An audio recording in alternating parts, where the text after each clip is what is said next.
السلام عليكم، ازيكم يا حبايبي؟ اخباركم ايه يا بنات؟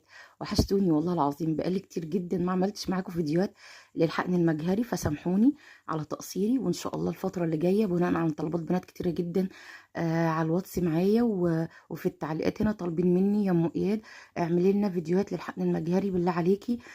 من اول ما الدكتور يقول لنا ان احنا هنعمل حقن مجهري لحد ان شاء الله ما هقول لكم الف مبروك، وربنا ان شاء الله يكمل لكم على خير. اقول لكم كل حاجه بالتفصيل الممل، وسامحوني لو انا هطول معاكم في بعض الكلام وبعض المعلومات، بس عشان ما انساش حاجه. الاول خالص، انا بدل ما اتكلم معاكم عن الحقل المجهري وانا في البيت عندي ويبقى الجو ممل، قلت طول ما انا بنزل اعمل جولات في البلد عندي في السويس هاخدكم معايا افرجكم، في نفس الوقت هتكلم معاكم عن الحقل المجهري.